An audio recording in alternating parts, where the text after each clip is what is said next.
Call the meeting to order. Quorum being present, we only need 30. We're above that. If you are not a registered voter, you will need to be sitting over there with the chief, former chief, sorry, always a chief, still a chief. So that would be the back row over there. If you don't have a blue card, you need to go sit over there. The tellers tonight, we have 8 of them. We have Carla Christensen, Wendy Fossa, Liz Guerin, Hosey Mansfield, Teresa Mansfield, Jimmy O'Donnell, Susan Parody, and Ellie Wolf. You could all stand for the Pledge of Allegiance. I pledge allegiance to the flag of the United States of America and to the republic for which it stands, one nation, under God, indivisible, with liberty and justice for all. If you could stay standing and just say hi to your neighbor.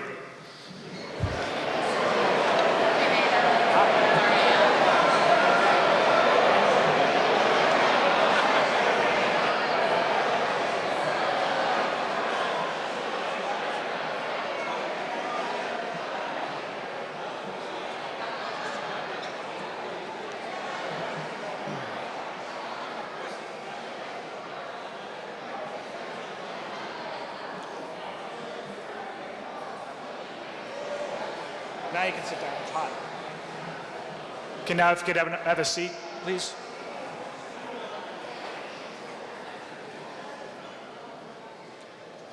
On the way in, everyone that's going to vote or able to vote should have a blue card. If there happens to be when I call for a vote, it's either going to be straight voice and I'll ask you to raise your card. If there has to be the tellers to count it, I'll have you keep the card in the air and the tellers will have to count the ballots. If we happen to go to a secret ballot, you're going to have to take your card up to one of the spots over here. There'll be 2 of them. They'll X your card. Keep this card. They will give you a ballot, yes or a no. There'll be a ballot box up here. You put your vote in there, and the one you don't want is a trash barrel right next to it. So they'll instruct you if we get to that point. I will take a motion to waive the reading of the warrant. Is there a second? All those in favor? Any opposed? Passes. We have one article tonight, so it's gonna be fairly straightforward. It's one article for the safety building, and I believe we have someone to make that motion.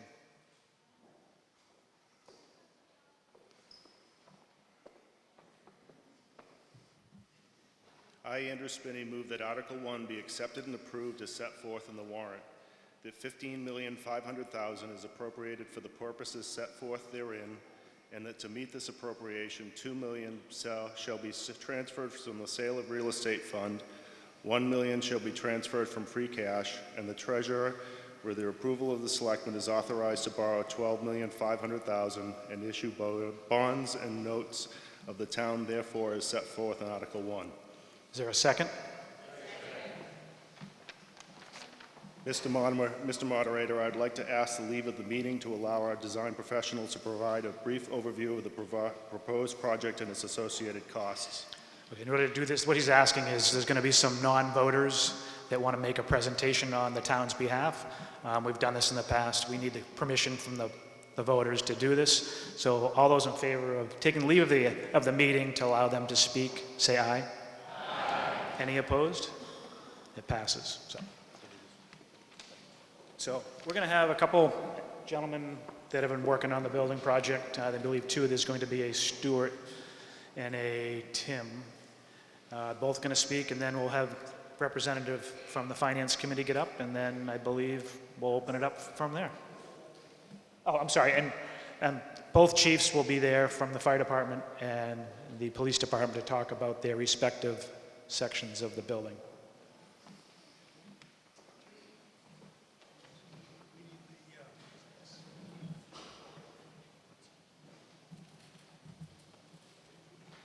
Thanks. Hi, I'm Stu Roberts from Johnson Roberts Associates. We're the architects for the project. Just to update you a little bit on process, let me adjust this up. on process a little bit. The project, we've completed the construction documents for the project, so we are ready to go out to bid on the project this week. Obviously, it would certainly encourage bidders if they knew that this was a funded project, so we're certainly hoping for a positive vote tonight. I think that will help in the number of bids and the prices that we'll get back. I'm going to give you a kind of quick walk through the project and where it is. We've had numerous public forums, so I know many of you, I recognize your faces, have come to some of the public forums, but I'm going to kind of walk through the basics of the project again. So I thought I'd start with, these are the model views that we did back in schematic design. And we've done a bunch of work since schematic design. We've trimmed about $1.5 million out of the project by giving it a little squeeze and simplifying things here and there, but it substantially looks like what you saw in the model for schematic design. So what you see here is this would be the view from John Wise Ave. There are 4 fire bays over on this side. This is a street that comes through. There's the fire station up above. The next one. As we come around on the street, this is what it looks like coming down John Wise Ave. There is a training facility, which you'll see in the plans, which would be used by both police and fire. Initially, we thought we might use the barn from 11 John Wise Ave, but as we got in the project, we found that it cost more than we had anticipated to reuse that. So we are not reusing the barn, but we've kept that kind of barn shape because the idea with this scheme is really to kind of break the scale down so that it fits better into the residential neighborhood and make it look like it's really a series of agricultural buildings. So that's why we've broken it down. There's different siding materials and different roof massings. The next one. If we come on around, this would be the upper entrance coming into what would be the shared facilities up in here, and I'll talk about that more in a moment. And then as we go around to the back, you can see this would be the police station, which is on the lower level. Why don't you give me the site plan? So this is the site plan. I think you're all probably familiar with the site. The piece of property that you voted to use that was part of the cemetery is this piece. Then in addition to that, we were able to acquire 11 John Wise Ave. The advantage of 11 John Wise Ave was that it let us do a design where we could pull fire trucks out and importantly get them back in without having to back in directly off of John Wise Ave. So I think that additional piece of property really helped the functionality of the station a lot. The site itself, it's not a particularly easy site. There's about 16 feet of grade change from the high point up here to the low point back here on the back of the site. So we had to deal with that in terms of circulation of vehicles and how we did all the roads. While that was a challenge, it also presented an opportunity because we were able to come up with a design where we could use a lower level, which would have been just fill if we hadn't used the lower level, and use that to house the police station. So the building essentially has 3 components, right? One is the fire station, one is the police station, and third is the shared facilities. Now, the advantage of doing a combined police-fire station is that we can have shared facilities. If we had a separate police station and a separate fire station, we'd be duplicating physical training rooms, some conference rooms, and meeting rooms.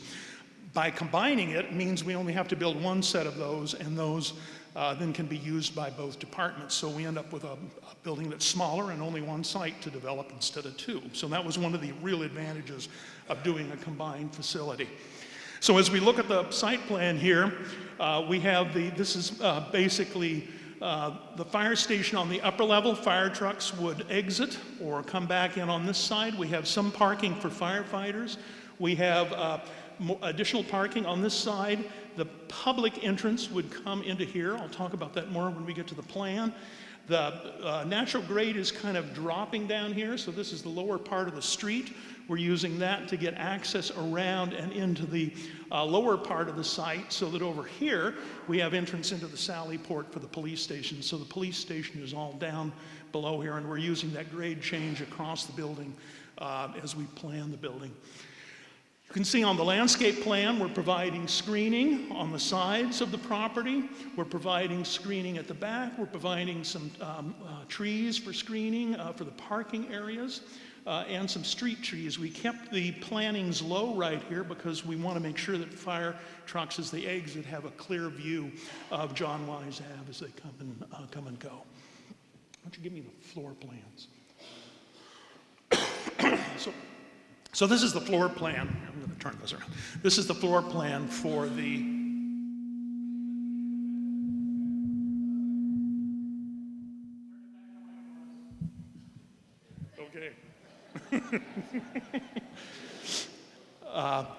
okay, so floor plan.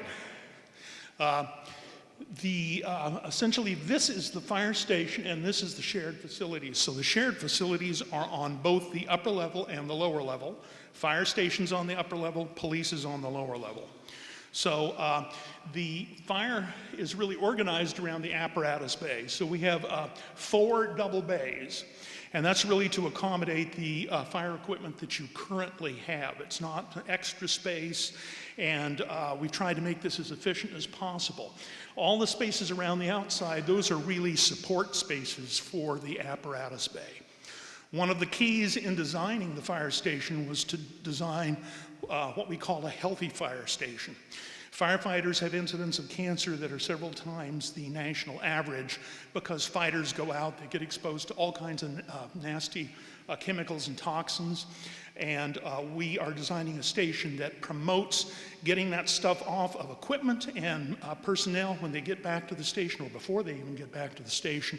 And then once they're in the station, we have mechanical systems that are set up and pressurized so it keeps contaminants from traveling from the apparatus bay into the working parts of the fire station, and importantly keeps it from going into the public parts of the station, because we certainly don't want to expose the public to any of the things that might come back from an event. So it's organized, again, this is the apparatus bay. These are support areas. We have some decontamination rooms for personnel and equipment in here. There's a couple of corridors that connect, and those are kind of neutral zones between what we call the hot zone and the green zone. Then back in the green zone, this is really the kind of working part of the station. We have offices up here, some bunk rooms that would be used in case of a weather event or some kind of disaster. We have set up both the police and fire with a locker room and individual changing rooms. So the locker rooms are really just for storing gear, and firefighters and police would do changing in the individual changing rooms. We do that because we now have female firefighters and police officers, and rather than build a separate male locker room and a female locker room, not knowing what the balance is going to be, this gives us the flexibility that you could accommodate anything from 1 female fighter to 50% or even more. So that's to give flexibility, and that's another way I think that we've been able to keep the square footage reasonable. There's a day room down in here, so this is really all of the fire station. If you come in the front door, this is the shared facilities on the upper level. So this is the training room. This is where both police and fire can have seminars and do training. It's a big meeting room. In the case of some kind of a disaster, this could also be used as an operations center. From here you can come in the main door. You can have access to toilet rooms. There's a stair, there's an elevator which would take you to the lower level. But to get into the fire station you have to get buzzed in right here, so you'd have to see somebody at the fire prevention office. Would you give me the lower level? Then lower level. We took, the police station is really located on the back side of the building, and that's because that's where we have natural light because of the way that the grade falls off. So this is really organized again. We have a zone up here in the front that's the shared facilities. So we have a separate entrance. You could come into the shared zone from the lower level. We have a stair that goes up, elevator that goes up, so we're fully accessible. There's access to a conference room. There's a physical training room, so this is an exercise room to keep all those officers and firefighters in shape. And we have the harbor master's office. All of those can be accessed off of that public shared zone. Then to get into the police station, you need to see the administrative assistant and get buzzed in. This is really the business part of the station up about in here. So we have the chief, detectives, patrol room, This is the locker room again, changing rooms. There's some storage rooms back here in the back. Then in the back, this is really the secured part of the station. So this is, if you came in on the wrong side of the law, they'd bring you in this way. And you come into the Sally Port, they close the door, they can take somebody out and get directly into a booking area. Search rooms, they have cells that are located right here. So that's kind of really the more secure part. This is really the business part, and this is really where the public would be coming in. So that's kind of the basic plan. We have had extensive meetings with both the police and fire department to go over the plans in detail. I'm kind of just giving you the highlights. So if you have questions about any of the details of how the station works, I think the police or fire chief can answer all of those questions. Okay, now we'll have Tim Dorman. Tim is up next. My name is Tim Dorman with NV5. We're the owner's project manager on the project. I just want to give you a quick update on cost. And we're really going to refer back to our last presentation in May and give you a summary of where we've come since then. And that's what I have up on the screen now. So, in terms of cost, we've over the course of the summer advanced the design significantly. So we've gone through the design development phase and the construction documents phase. Through both of those phases, we've stopped and done a full cost estimating exercise. And that involves 2 separate cost estimators, comparing cost estimates and reconciling. So at this point, we've updated the proposed budget based on the further advanced cost estimate and design. And up on the screen, we're showing a comparison of what you saw back in May in the left column to where we are now at the 60% CD milestone and the difference in the far right column. So, you can see that we've, in the first line item is construction cost, and you can see the delta, the values come down by about $1.6 million. So, how have we done that? Well, when we met, when we heard back from the folks in May, we heard that, we really needed to make sure we were as efficient as possible. So we worked with both departments and looked at opportunities to reduce some of the square footages. We looked at opportunities that we call value engineering opportunities to do things more cost effectively, ensure that finishes were appropriate, and we were very fortunate that we yielded a significant savings. The balance of this is showing other costs that make up the total budget, which includes, of course, all of the soft costs, design fees, other fees for testing and inspections during construction, legal costs, printing, and that all builds up to the total estimate. The total budget we're proposing now is $15.9 million. And again, that compares back to where we were in May, which was at $17.5 million. So again, it's about a $1.6 million decrease. And so from there, if we deduct the value that was appropriated back in May, which was the $497,000, it brings us down to the current additional appropriation of $15,450,158. So that's kind of the summary of how we got to that number. And if there are any questions, we're happy to answer those. Taking questions?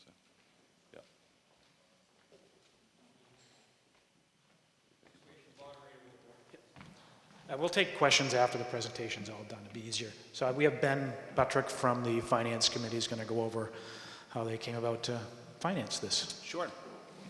So my name is Ben Buttrick. I chair the Finance Committee for the town of Essex. And I just wanted to provide a little bit of perspective here. So we know what the bottom line number is based on what Dan just presented. It's $15.5 million. As the article reads, we support as a finance committee to debt finance $12.5 million and to use $3 million in cash to pay for it. So a couple of things I just wanted to point out. One is that we have 2 very sort of favorable factors. One is the fact that we have cash available so that we don't need to debt finance the whole thing. And then the second factor is that long-term borrowing costs are actually very low right now, which is sort of a provides a tailwind for this. So I just wanted to give a little bit of background of what we thought about. We looked at a lot of different scenarios for how to pay for this. You can make a case that you should finance as much as you can because the rates are low, or you could make a case for using as much cash as you can. So we're trying to strike a balance here in terms of what the recommendation is. And first and foremost, our goal is to minimize the impact on taxpayers, on the Essex property taxpayers, number one. Number two is we want to make sure that we maintain some degree of flexibility for the town by being judicious in terms of how we draw down cash. And then number three is to preserve the fiscal health of the town. If you use too much cash, then you run the risk of the bond rating being under scrutiny. So we really have to strike a balance between all three of those. And that is our goal in terms of where we landed on the numbers. And there's a lot of information on the website in terms of what the impact is on taxpayers, and I'm certainly happy to answer any questions at this point. Yep. We'll do our questions at the end, once we start the process. So I'm not sure which chief wants to duke it out first.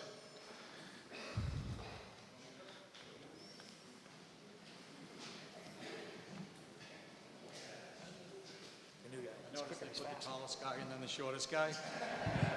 Just saying. Okay, I'm Paul Francis. For those of you that don't know me, I'm your police chief, and I want to thank you for having me up here and let me speak about this. I'm just going to give you some brief points because I could probably talk about this all night because I've been here since 1995. I'll touch on some topics. First of all, health and wellness. As you know, we have an on-call fire department, and I love these guys. They do a great job, but we're out there, so we tend to be on a call first if we have a medical call and what have you. And what happens is a lot of time we'll get there, and unfortunately, not all the calls are as pretty as we'd like them to be. And we may get something on our uniforms or on ourselves that, it's very unfortunate that we have to. I've had situations where I've had to go home with certain things on my uniform and just throw the uniform away. And I have children. I know most of my officers now have children. So, and our concern is about exposing loved ones to hazardous pathogens. So this is one reason that it's really important that we have a new facility. Locker rooms and showers.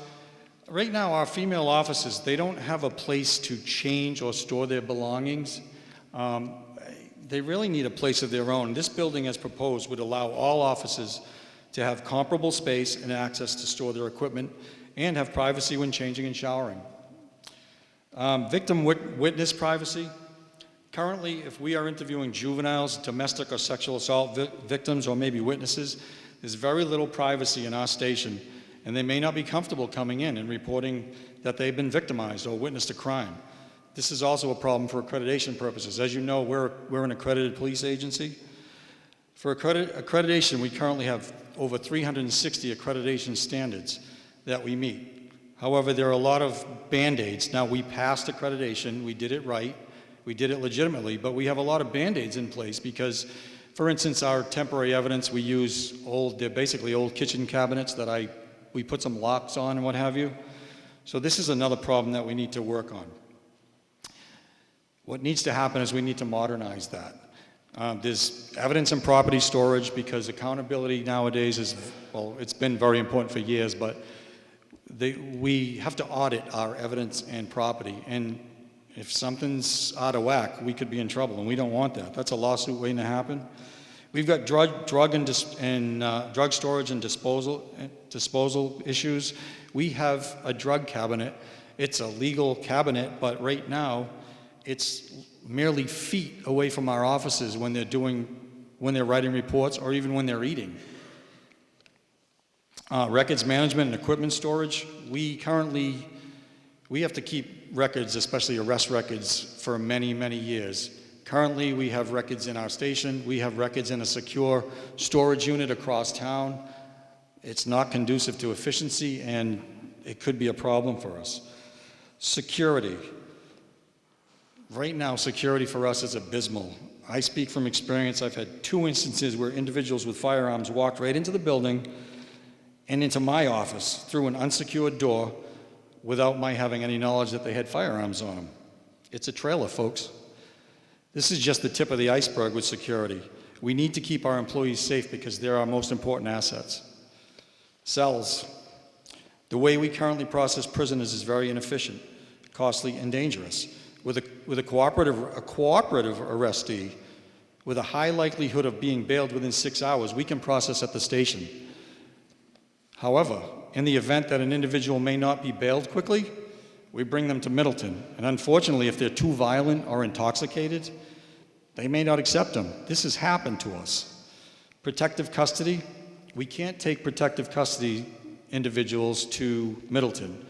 We can't keep them at our station right now. So fortunately, Wenham Police are nice enough to let us go there, but if we have to go there with a protective custody individual, we have to stay with them up to 12 hours, and it could be more.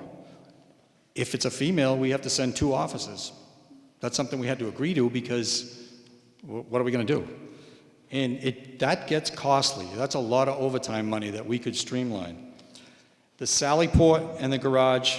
The Sally Port would allow us to bring a prisoner in, or a detainee, I should say, process them, shut the door before we process them to make sure they can't escape, and then we can process them in there without worrying about escape. And the other thing is, with the Sally Port and the garage, in the wintertime, you can pull the cruisers in. If you're doing a report, you don't have to leave the cruiser running outside, wasting fuel. And if you pull it inside, shut the doors, and it's in the heated garage at Sally Port, if you get a call, you go right out, and you don't have to worry about de-icing the windows. And the other, just one real quick thing, is the police office that the officers work in right now. We're commingling police investigations, if you will, and the public. We have, if somebody comes down for a firearms license to carry, they go in the public section. Well, they may come in and there may be an officer in the middle of an investigation, and now he or she has to put everything away and make sure nobody sees anything. It's just not conducive to efficient police work. That's all I have to say, and I want to thank you all for having me here. Thank you, Paul.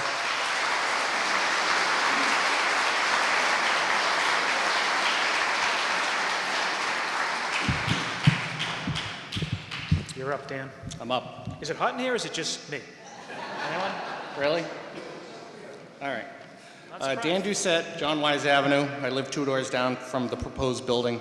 The Town Building Committee has explored and researched many options over the years, including utilization of the current building site, other town-owned land, and several privately owned properties. Our goal throughout this process was to find a financially responsible answer to the town's public safety building needs.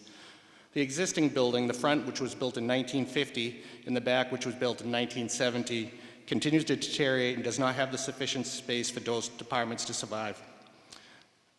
Although the fire department consists of 40 on-call members, 30 of which who are EMTs who respond both to fire and medical emergencies, these members are exposed to the hazardous situations, just like the police every day, that occur in every city.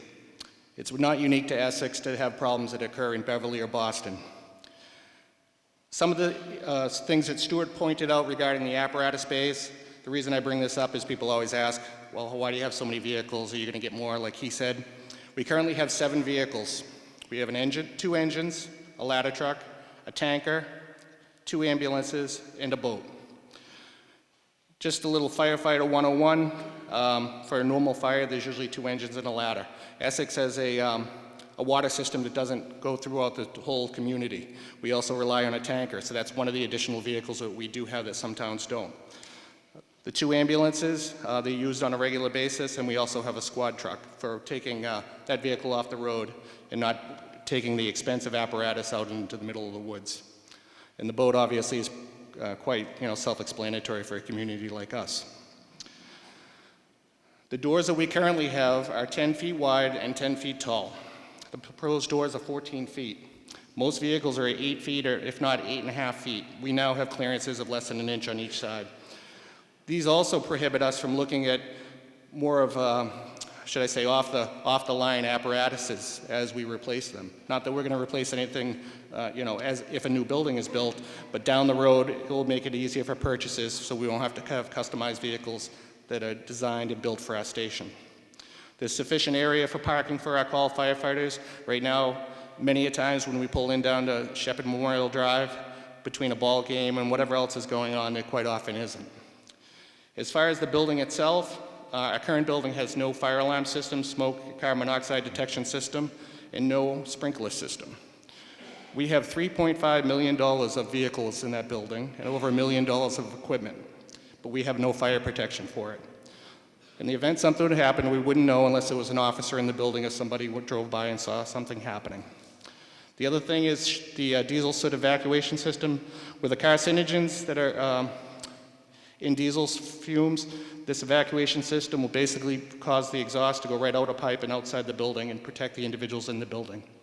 Personal protective gear cleaning, we do have that now. We're carrying that along with us, but we have an expanded area where we can do some more decontaminating of our personal clothing, including SCBA masks, hoods, and helmets, and things like that. Stuart touched on the protective clothing area. Even clean turnout gear will off gas for a period of time after it's even washed if it was exposed to chemicals. So it's important to have it in a place that's well ventilated and on hangers so it can off gas and not affect the individuals around it. A personal decontamination room, in a situation somebody was contaminated, this room would basically be just a shower room with a wand. They'd be able to go in, grossly decontaminate, and then continue in further in the station to take a shower in the new shower facilities. A shared physical training room, people say, why do you have to have that?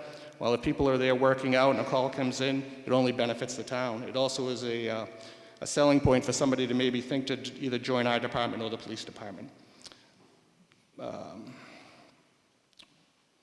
While I understand this is a significant expenditure to the town, if we continue to delay, the construction costs will continue to escalate. I encourage you to support this article. Thank you.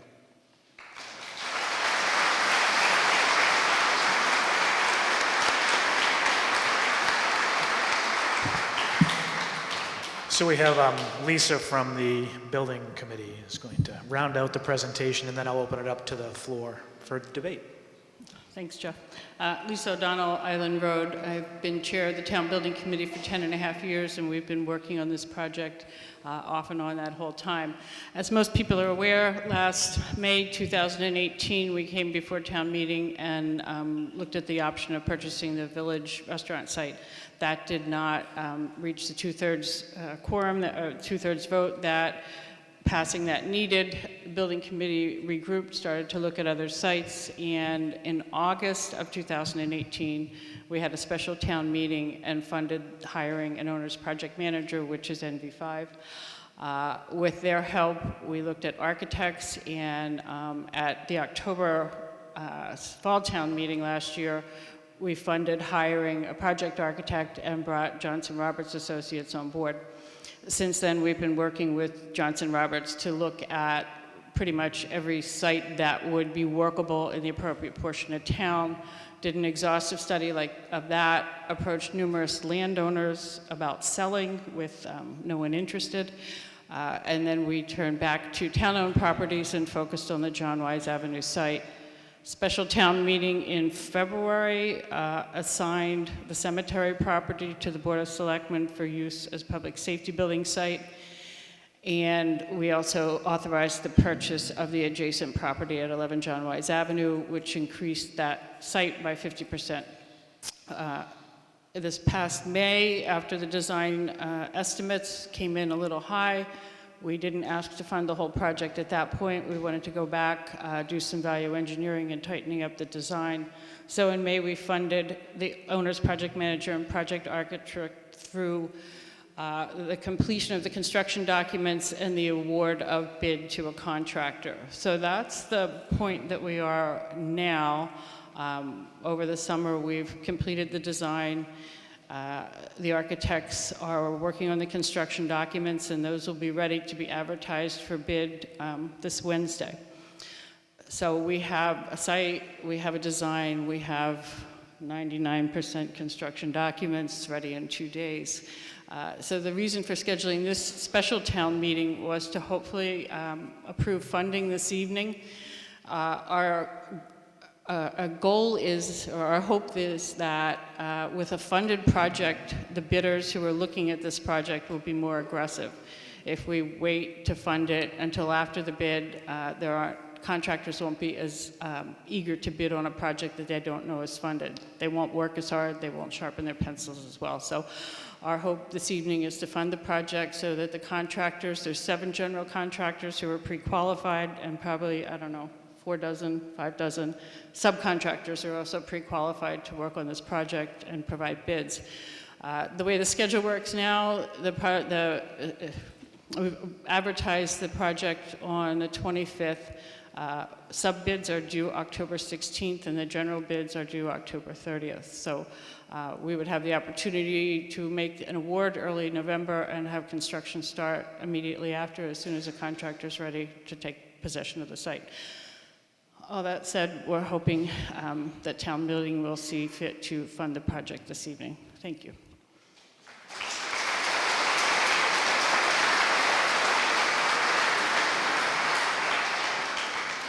Okay, the floor is open. If you want to speak, come up to either mic. There's 2 here, and I believe there are 2 up back on either side over there. So if you want to speak, come on up to the mics. Don't wait for someone to stop speaking. Just come up to the mic. That'll move things forward. So, yes, just we'll need your name. Steve Coop, 19 Western Avenue. I'm impressed with the plan. It looks good. It'd be a nice thing to do. My concern is spending $15.5 million on a new building when we're not addressing other much less expensive public safety issues. For example, Western Avenue, when the sewer was put in and then the street was repaved, it ended up killing a number of trees and then damaging a number of them. Now, the big issue is children going to school have to walk up this corridor from 133 up to the school. They're walking under these dangerous branches and trees. Now, they come down, showering down in any windstorm, and I pick them up and dispose of them, and I don't even send a bill to the town. But could you, I don't see the relevance. Could you get to the point, if there's going to be a point on the building? It's a public safety issue. I'm not going to vote for a new building until the town does something about trees and other public safety issues. Thank you. Okay. Any other speakers? I just have to say, I was born and raised in Essex. I need your name for the record. My name is Ruth Hughes. I was born and raised. I went to Essex Elementary, the first 3rd grade class here. I have for years been here. And I think it really kills me now that when it comes to tax time and water bill time, it's enough to kill you. I don't know, I think we have so many problems. I think it's just the icing on the cake. And I don't think we need a safe house when you've got a big, extravagant fire station, police station with all that stuff in it. We can't afford it.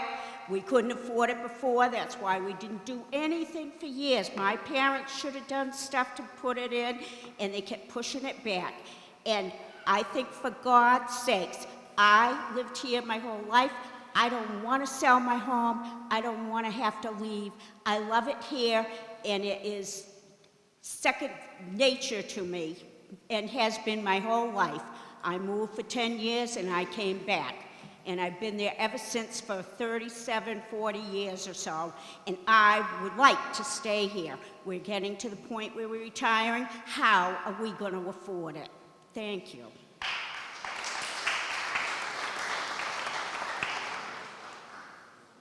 Go ahead. Betsy Ridge Madsen, 22 Saugonese Road. First, I'd like to thank Lisa O'Donnell and her committee for all their work and for finding ways of taking $1.5 million off of the project. That said, I have some major concerns. The first and foremost is the cost. $16 million is an unreasonable expense for our town. We have a population of 3,500 people. At $16 million, that means $4,566 per person, not household, per person. Of course, we are not taxed per person, we are taxed on property assessments, so the burden will be different depending on your assessment.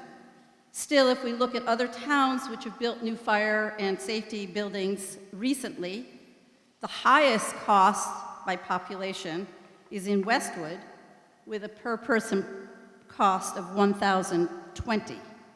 That's a quarter of what we're talking about. And we're looking at Westwood as our comp. My second concern is environmental impact.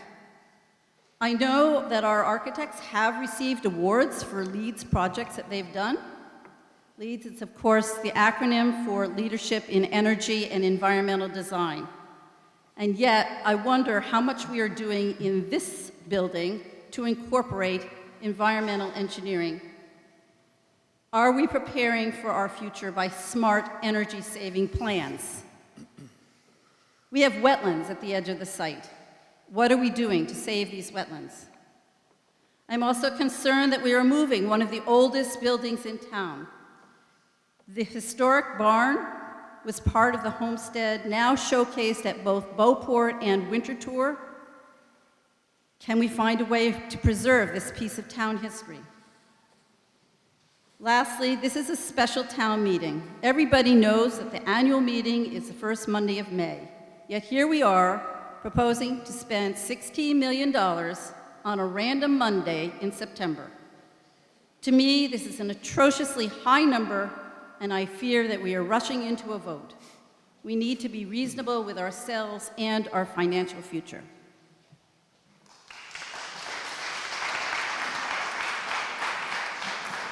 You're up, Colleen. Hi, Colleen Enos, 63 Main Street. I would like to move the question. I still have someone standing up and we've only had a couple speakers, so I'm going to have to recognize, unless you have a comment, then we can do what we want. But if I have someone standing, I'm not going to take that up. Go ahead. Hi, Ian Riopel, 67 Western Ave. I think I have a pretty straightforward question, probably for the Finance Committee. What is the estimated increase in the whatever per thousand, the cost per thousand that we can expect on the 12.5 million?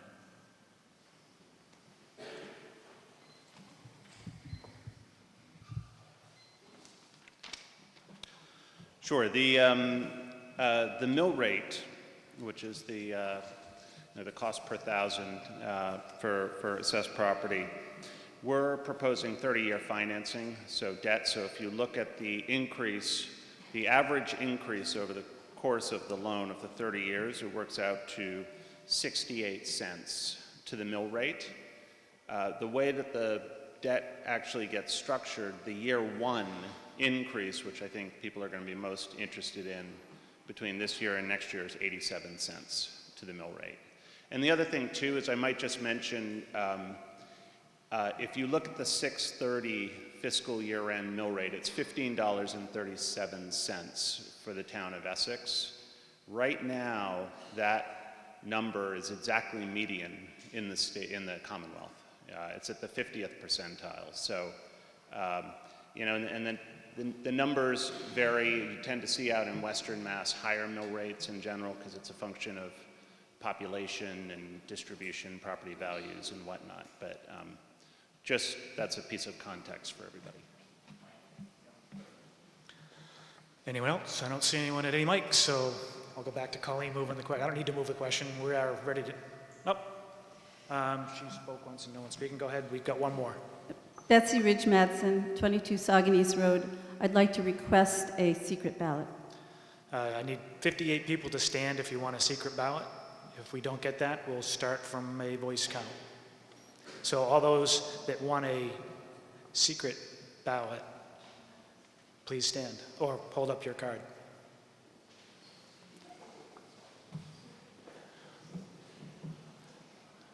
I don't see it. 3, 4, 5, 6, 7, 8, 9, 10, 11, 12. I think you're going to have to stand. Yeah, if we have everyone that's going to vote, if you're going to vote, you need to be on this side. You can't be, I see a blue card over, that's all. I just want to make sure everyone's there. Raise your blue card and stand up and we'll count.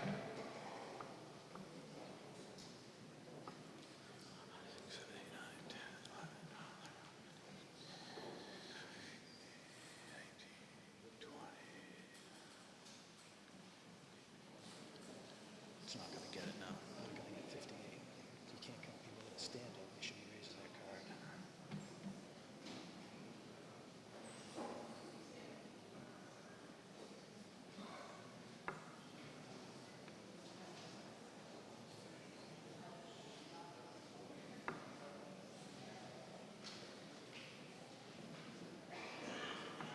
She knows just the cards, right?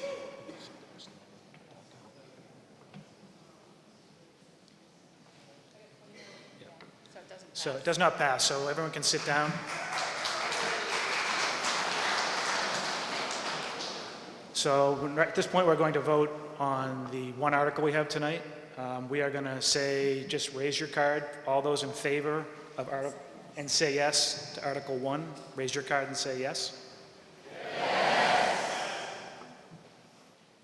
All those opposed? What did you see?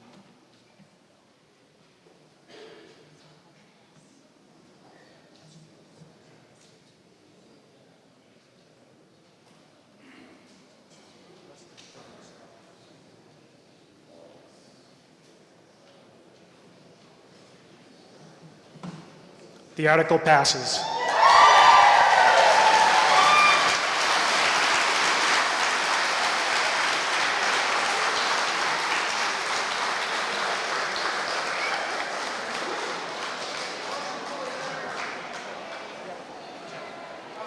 I take a motion to adjourn the meeting. Sorry, before I get a second, that actually passed by 2/3 the necessary vote. I will now take a second to adjourn.